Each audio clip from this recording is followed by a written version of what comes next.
Howdy YouTube, welcome back to another episode of Deck Check. This week we got some more potential coming up goodness, some more stuff that we're gonna be getting in 2.5 over here in NA.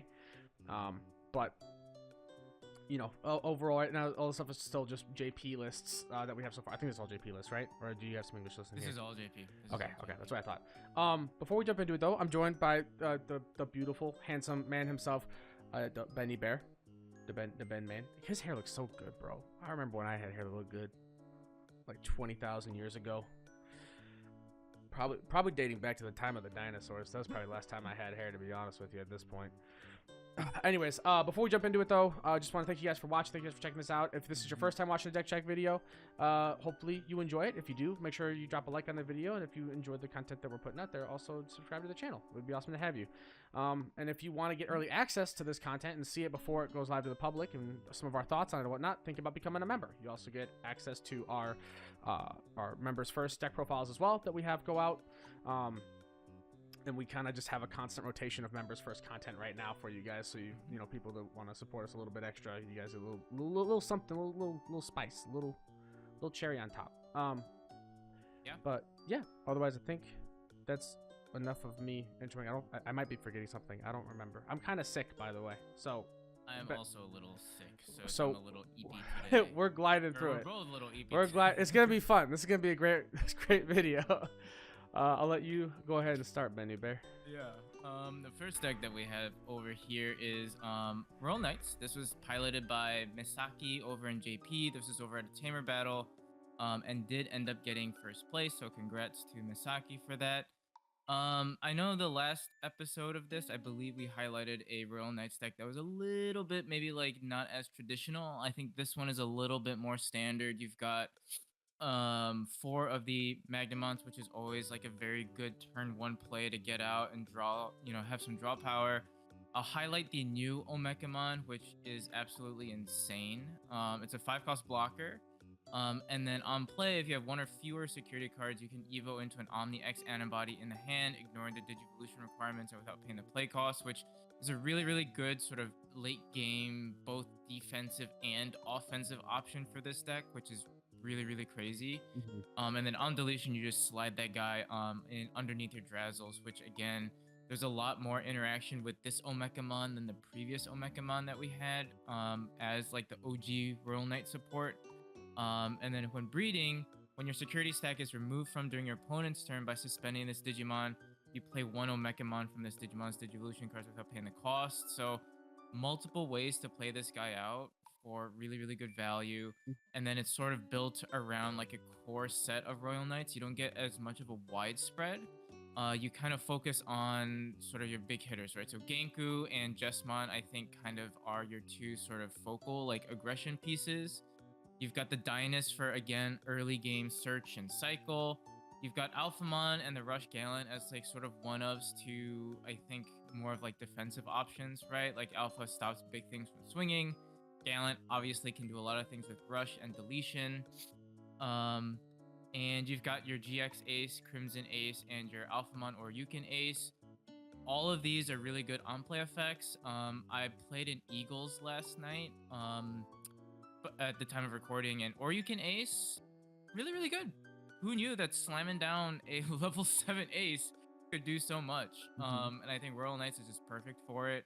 And then you round it off, obviously, with 4 of the new Omnimon X Antibody, or the Frenchman, if you want to call it that.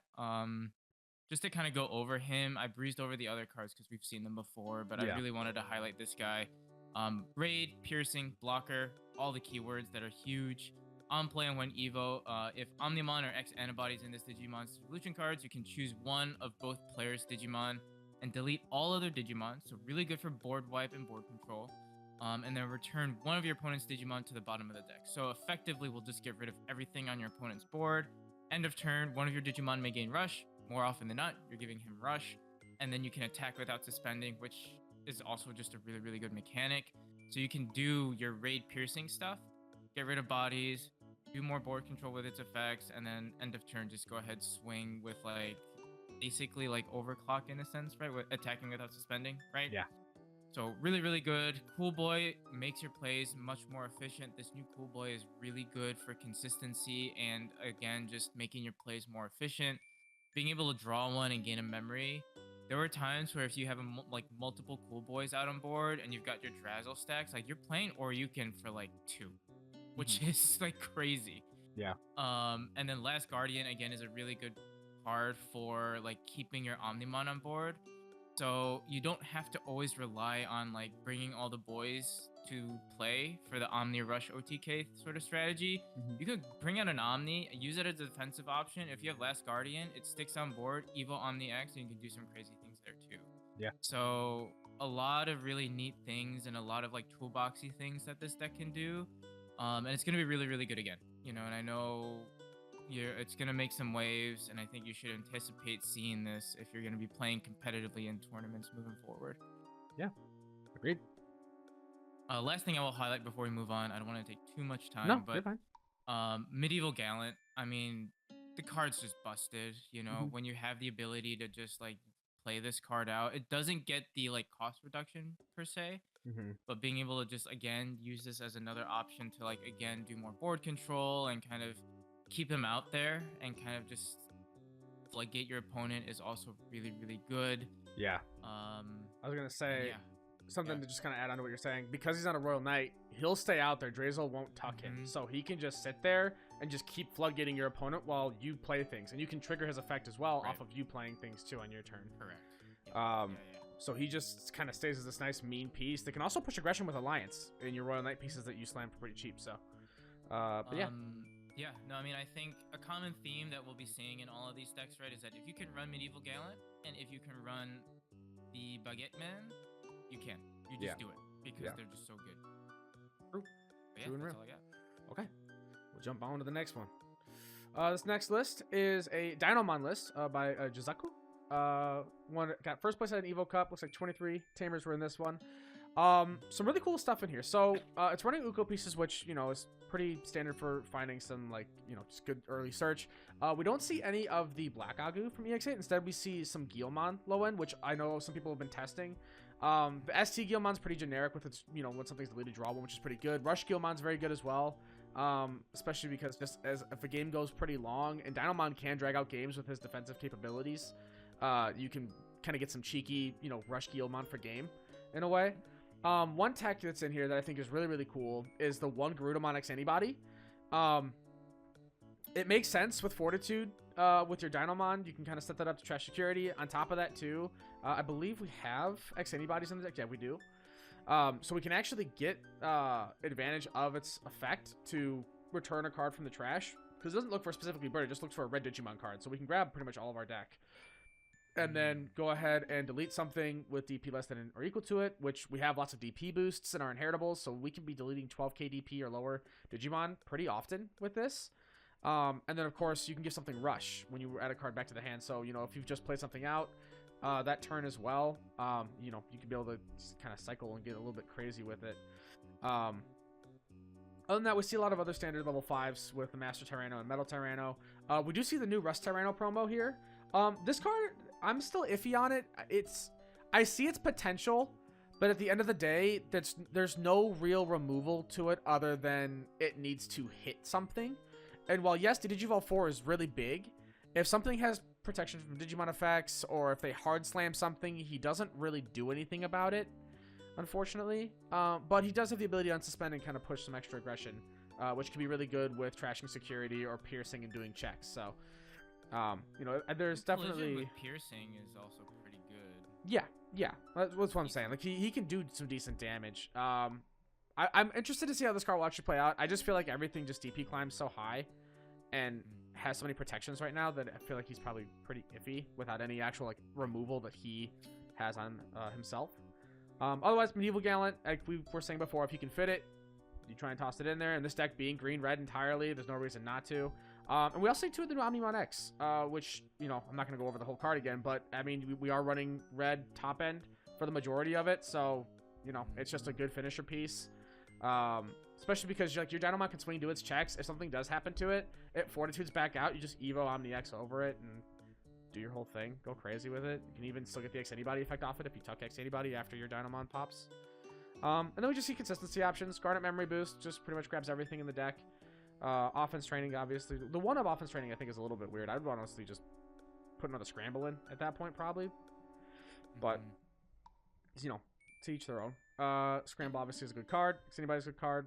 We just see the 4 Retard William. No Memory Setter, which I think is a little bit spooky sometimes, but it is best of 1 format over there, so they probably just pray for high roll, big damage. Sure. But yeah, otherwise it's pretty cool Dynamon list. I'm not gonna go over the other cards too much because we've already been over a lot of the stuff before. But Dynamon is a good card. Shocker. But yeah, that's it for that, I think. Jump on over to your next. That we've got here is Gigaseadra. This was piloted by Ronnie over in the Philippines. At a Tamer battle, got first place, so congratulations to you there. If you haven't checked out the Deep Savers profile that we did earlier this week, check it out. For members, it'll go live to the public today. For those of you seeing this on Friday, it went live on Wednesday. So sort of a similar like idea, except we're getting a lot of the new pieces here, obviously, right? And we're kind of moving more so to like the previous like fish iterations and not focusing more so on like the Deep Savers line. Additions that we have here are the new Crabmon X Antibody, which is pretty decent. You know, one of your Digimon can't be deleted in battle until the end of your opponent's turn, which is very similar to like what Deep Savers was all about, right? Being able to swing either with jamming or like pseudo battle protection, and kind of keep a board state going is sort of what you want to do. So this pairs very nicely with the Crabmon that we got in EX8. And then we do get a new Seadramon X Antibody, which is really cool. You know, being able to return a level 3 or lower to the bottom of the deck is pretty neat, and then they can't suspend until the end of the turn is, I think, a pretty decent like level 4 defensive option for this deck. Being able to not suspend not only stops them during their turn for like aggression and swinging, you also obviously they can't block either, so helps you get more aggression with your earlier swings if you want it to. I will highlight the Promo Seadramon, which is an older card, but for some of you who might be like, this card is sort of like a price barrier right now, because I understand he's going for like $35 a piece right now.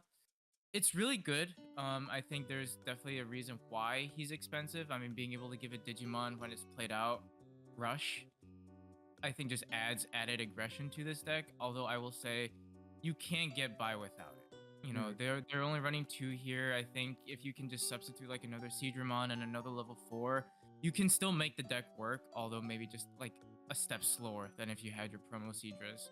Sure. Mega Seadramon X is the level 5 X Antibody that we're going to be getting, which again is really good, helps bottom deck stuff, and gives yourself a little bit more defensive option by preventing suspension. And Gigaseadramon himself is such a good card. I'm super excited to mess around with it and play around with him. Check +1, reboot, blocker. Again, kind of a theme that we're seeing in this set, right? Like all the top end pieces have like every single keyword you can imagine. It feels like in general, Bandai has decided that they should utilize their keywords more, which I appreciate, because it feels like for like a long time we get a keyword introduced, they'd only have that keyword, maybe another one, and they'd leave it. And now we're getting to a point of like, oh, why don't we just put multiple keywords on these cards? So, like I said, check +1 reboot blocker is really good. I think kind of similar to what we're seeing with a lot of these like black and blue sort of dual cards, a lot of more of that defensive sort of playstyle to it, like we see with Blue Flare. When digivolving, when attacking, once per turn. If Metal Seadramon or X Antibody is in its Digivolution cards, you can play a level 5 or lower without paying the cost, which is pretty good, particularly for fish. And when any of your Digimon are played from Digivolution cards, you de-digivolve to one of your opponent's Digimon. So, again, really good defensive. De-digivolve, as TJ mentioned in the previous deck, is like still a really good mechanic in the game, and being able to do that for decks, I think, is awesome. And I think gives fish that sort of added like defensive play, right? Before it was really about as many like low to the ground pokes as you can. Right. Now I think you have a little bit more of a different avenue where you can kind of play more control, play more defensive. Which is neat. I think it'll be fun to mess around with. Yeah, I agree. We also... And the rest of it is just sort of pretty standard stuff, so I won't take too much Well, we see some cool stuff. The Kaiser Nail being in there, that's not standard anymore. We don't see Kaiser Nail very I often. didn't even see that. Yeah, Kaiser Nail. Yeah, Kaiser Nail is kind of, that's really cool. You can get a lot of extra value out of it, especially with how many memory boosts we have there. With the we also have the Yao Qinglan, giving us a little bit extra memory as well, the memory setting. I have to wonder. Yeah, go ahead. Oh, right. Okay, attack target can't change off the Mega Suit. I was like, oh, how do we get around blockers? Because I know we don't DP climb it. I know we can be protected from battle. We have jamming. But I forgot the Mega Seedra X is the one that gives it so you can't be redirected, which is just insane. So I mean, strong. Metal Seadramon also they can't suspend. So even if they have blockers, if you have the ace in play, they can't suspend. Yeah, I'm always, we have so many Tyrant players near us, so I am just always mindful of Tyrant. Tyrant's always the first forethought in my head when I build a deck where I'm like, okay, do I have an option to deal with Tyrant? Yeah. If my deck does not DP climb well. Looking at Kaiser Nail too, I think it makes more sense because you're not playing the Plesio package as much anymore, and you're not really doing the Aegis as much. So it's not the main focal point. So you're not as like wideboarding as you typically would with Fish. Yeah. So I think having a Kaiser Nail actually makes a lot of sense now that I see it. Yeah, I agree. Cool. All right, jumping on. Next up, we have Red Purple Imperial, baby. The virus is back. This deck was run by Leo over in Korea. Got first place. Virus I got. Look, the virus I'm getting. It was like 3 p.m. and I felt a tickle in my throat, and I was like, oh, here we go again. We see the new Minomon promo, which has just been like so much gas for the deck since the get-go. Having a purple Minomon that we can use with our V and Wormmons from EX3 on top of the BT16 Wormmon, which is also just an insane card for this deck, have been awesome. Have been so stellar. We see a lot of similar rookie lineup that we have been seeing in other decks. This Vmon, I think, is honestly pretty good. It just helps you climb your line so fast. We see the Shadramon promo being run as a 4-of still in here. 1 Flamedra, 4 Shadra from EX3. We see 2 of the new XVmon. People really like the XVmon over the Sting. I kind of go back. I think both are good. Like, being able to delete level 3, like, regardless of its like, DP or anything like that. Like, being able to pop, like, a Lucemon, for example, off the Stingmon on Evo is kind of insane. But this XP just being able to clear 3k DP or less is really nice. It also can deal with, like, if we get Nume support, it'll deal with Numemon in that sense, so that'll be kind of nice. Or other, like, low-end level 4s that we see occasionally. 5 lineup's pretty standard of what we've been seeing, where it's usually just the BT16 Dino Beamon and then a splash of the other Pale Dros and Dino Bees kind of around. See 4 of the old Dragon mode, which seems to be kind of the key. 3 of the new Fighter mode, which this card is still just insane. Raid Piercing, when Digivolving, your opponent can't play Digimon or Tamers by effects until the end of their turn, which is, I mean, it's just a massive floodgate with that, right? And then if Imperialdramon Dragon mode is in his sources, you trash your opponent's top security, which, sure, okay, just more aggression on top of our Sec +1 that we get, with Raid Piercing being able to control the board very easily. And then all turns once per turn, when your opponent's security Sec is removed from, you also delete one of the Digimon with as much or less DP as this Digimon. So you have continuous board control, and it's all turns, right? So if they are playing, like, let's say they're playing a yellow deck, and they push up Patamon, for example, that Patamon's gone. That Patamon, he dead. But you get the idea. A lot of cool stuff. We see 4 Analog Youth, which makes sense. One of the Davis Ken just for some cheeky kind of free plays out, and it still works really well because we're DNAing. So you know, you still you won't get the extra memory. Well, I guess if you're DNA Digivolving, I don't know if you still get the secondary effect if it looks for your color. I don't know if it cares about that, but anyways, it's mostly there just to play out the Vmon and the Wormmon. And then we see the Battle NPC, which has been sort of like a new staple for this deck now, with letting us sort of kind of have a bit of a comeback play. And also, I think this card's just generic enough that we'll probably see it played in a lot of other decks that just don't really have a set tamer for themselves. So it's cool. It's cool just to have like sort of a generic memory setter tamer that can kind of work in anything. You just gave a whole new definition to paddle with. Yep. And then 1 calling just to grab cards back. But yeah, otherwise, like, pretty much standard what we've been seeing. I'm really excited for new Red Purple Imperial. It's been sort of a monster from what we've been seeing result-wise over in JP. And I know that there's a lot of hype because new decks, new cards, new pieces, have fun, yada yada. But when a deck consistently tops this much, this early into a meta, I think it usually says something that the deck's doing something right. So I'm very excited to see how it performs over here and what people do with it. I know BB Dudes is probably excited as well. Yeah. But yeah, that's it for that one. Next deck that we have here is one was like it'll be a quick one just because this is a pretty old archetype that a lot of us already know about, but I just wanted to throw it out there because I thought it was an interesting like resurgence, if you want to call it that, I guess. But this is BloomLord. This was piloted by Domekai Ser, over in Thailand. Was at a Tamer battle, got first place, went undefeated, so congrats to you.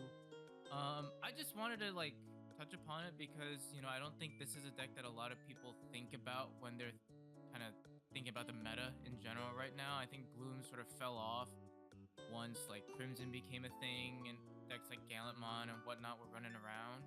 Yeah. But I do think like now with the addition of 2 cards that are seeing a lot more play, and one card that's coming out in 2.5 for us is the Zafagamon Ace.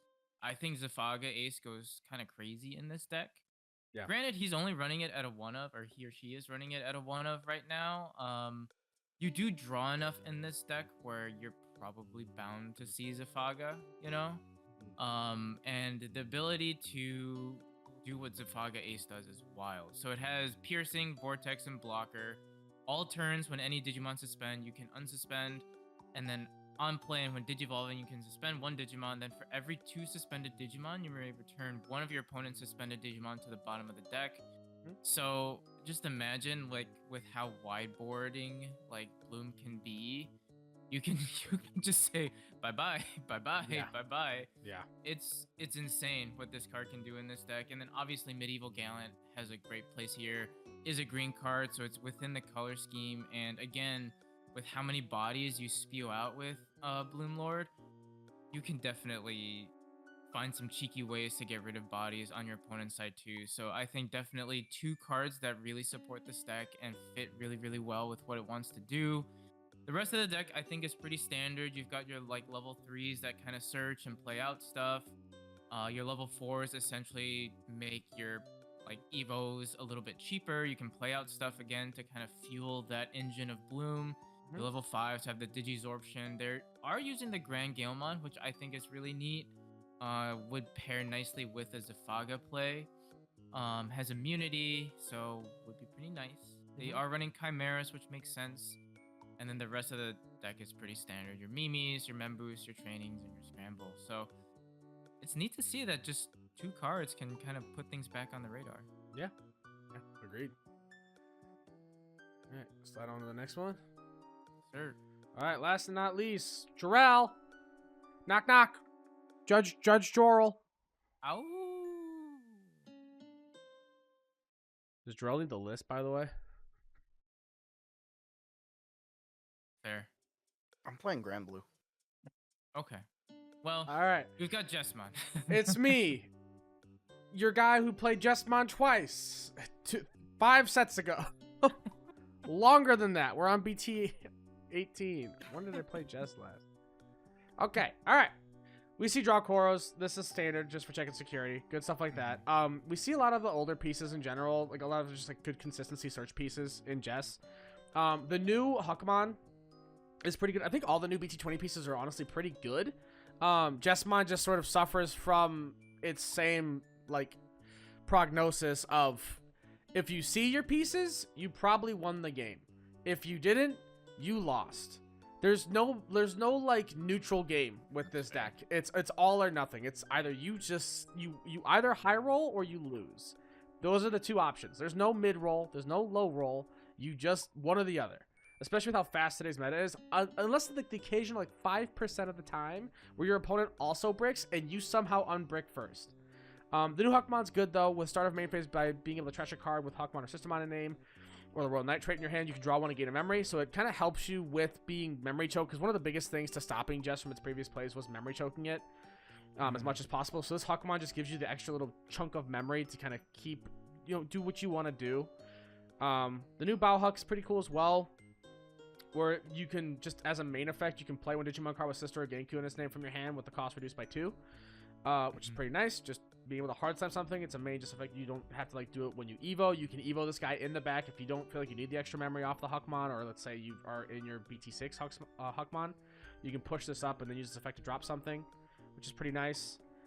We see the new Savior Huck here. Go ahead. Yeah. Go ahead. I mean, I think I mean, I played a little bit with Jarrell earlier, and like my buddy Josh as well, who are big like Jesmon people.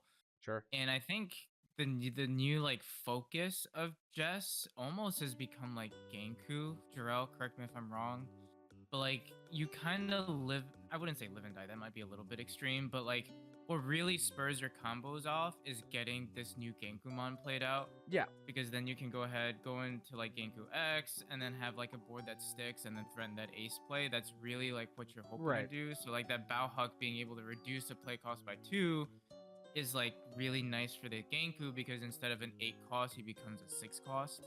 Mm-hmm. But yeah, go ahead. Sorry. No, you're fine. I was getting there, but it's okay. When this card would be, which to explain the Genku, by the way, so it's kind of jumping the gun a little bit here, but when this card would be played, if you have a Digimon with Huckmon, Jesmon, or Sistermon in name, you reduce play cost by 4. So that's why you can play it for 6 instead of 8 there, which is really nice. It's good. It works well with the whole extra memory you get from the Huckmon too. The Savior Huck as well in here though also can give you Alliance in your inheritables, which is really nice. Gives you a little bit of board control for kind of stopping some of those floodgates that could stop you from playing cards out by an effect. And then end of your turn by suspending one of your other Digimon. This Digimon may Digivolve into a card with Jesmon in its name in the hand without paying the cost, which is... that's kind of crazy. It's pretty insane. It's pretty good. But yeah, like Ben was saying, like, you know, a lot of it is the Genku stuff here. We definitely see... we see 4 of the ST Jess for a bit of early aggression and free sister play. I would imagine it's probably its big thing. Probably pairs really well with the Savior Hawk with Alliance Inheritable, because you can just swing for like 3 checks, big numbers. But we see the whole Genku setup here with its protections. The new Genku from BT20. You know, on play when Digivolving, when your Digimon may Digivolve into a level 6 or lower Digimon card with Huckmon in the name or the Night trait in your hand of trash without paying the cost. And then we have Genku X here, who on Evo can Digivolve 2, so a little bit of board control there, which is nice. And then one of your opponent's Digimon then, you Digivolve to one of your opponent's Digimon. Then if Genku or X anybody is in your Digivolution cards until the end of your opponent's turn, none of your Digimon are affected by your opponent's Digimon effects. So there's the protection we were talking about, which, correct me if I'm wrong, but I believe this Genku can use his effect to Evo into this Genku X, correct? Correct. So yeah, so you play him out, you then Evo into Genku X, Digivolve something, get your protections. You can Digivolve into him from the trash, which is nice. Yeah, because it's just one of your Digimon, not one of your other Digimon. And it's a level 6 or lower card with Huckmon and name or Night and trait, so yeah, he qualifies. And then opponent's turn, all of your Digimon with Sistermon or Huckmon in their names or the Royal Night trait gain reboot and blocker. So it just gives you extra sort of like just a defensive wall to kind of just set up and keep yourself alive. Which also just like puts like your opponent is basically in a position of like, okay, I can't clear this with Digimon effects. If I swing, I'm gonna get blocked potentially, because you also have reboot too, so you can push out aggression and still do this whole play depending on how much memory you have, and then you still just threaten the ace play itself in general. Which Jesmon GX Ace, this brand new card, is very, very good. We already saw it in Royal Knights earlier. But you know, on play, when Digivolving and when attacking once per turn, by placing a Royal Knight trait card from your hand or trash as your bottom source, you delete one of your opponent's Digimon with as much or less DP as this Digimon, which we have, you know, a good chunk of DP boosting effects in here. We can pretty easily sit around, like, I think 18k. It's not too hard, and that's not including just other boosts as well.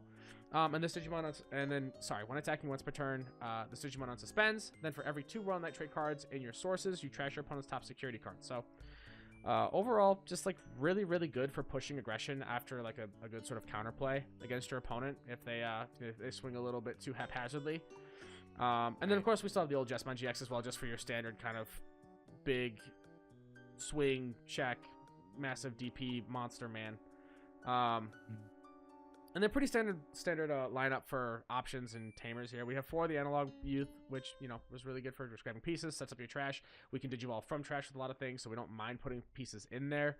We have from Master to Disciple in here, which is just one of the best cards for Jesmon still. Just helps you grab your pieces, reduce Evo costs, and then Garnet Memory Boost just grabs everything in the deck except for Sistermon. So overall, it's pretty cool. I know that we've seen some lists that just don't run Sistermons at all.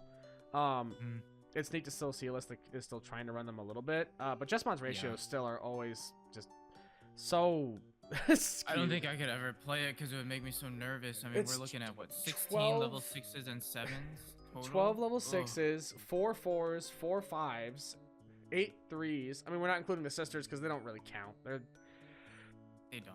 Those are glorified option cards. It's what they are. That would They're- make me so. I wouldn't be able to play that in good faith and trust myself. And this is why we go with the saying of it's pretty much you high roll or you die. There's no in Yeah, between.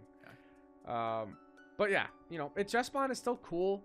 I really wish that we'd either, like Jarrell's been asking for, we either get like red sisters, like red white sisters, or we just try and like move away from the Sistermon strategy a little bit or something, or find some way to make it work a bit better. Because right now it's just like it's just so jumbled. It's so weird. But I think there's a fear now with how powerful some of Jesmon's top end is where if you make it too consistent, it could just overtake a meta. I was about to say, yeah. I mean, I think the price you pay for how crazy GX's stuff can be, as well as Genku X too. I think it's really just you sacrifice that. I think what Yeah. makes it a little bit more balanced is the consistency part. Because if you could draw heat like Every 8 time. out of 10 times with Jesmon, like this would be like a tier 0 deck. Yeah, like, for hands sure. down. I just wish we could find a middle ground somewhere so that people could Yeah, enjoy it I at some agree. moderate level without it basically being I either brick and didn't play the game or I played the game and I won. Right. Absolutely. But anyways, that's gonna be enough. We're going a bit long. I didn't have my Excel rant this time. Cinema. That's true. Cinema. I think we also did a little bit more. Did we do 6 last time too? I don't remember. I don't remember. I think we did, but we just kind of quickly ran through it. But anyways, thank you guys for watching. Hopefully you guys enjoyed this video. If you have any other things that we missed talking about these decks, any other like thoughtful like little like combos or plays that we maybe didn't mention that you think are pretty bread and butter to these decks, please let us know down in the comments down below, and let us know what you think about the video as well. If you enjoyed this, make sure to drop a like. Don't forget to subscribe to the channel if you're a new bear here and you aren't already. And if you want early access to this content, again, you could consider becoming a member and getting access to this stuff early, as well as our member profiles, our member deck profiles. Sure. I get there. I'm a sick man. I need to go blow my nose. So we're gonna head out. Do you have anything you want to say, in. Ben? Nope. Okay. Just thanks for tuning in, and we appreciate all of you. Catch you on the. I'm taking it this time. We'll catch you on the Yeah. flippy flip. Bye bye. Bye.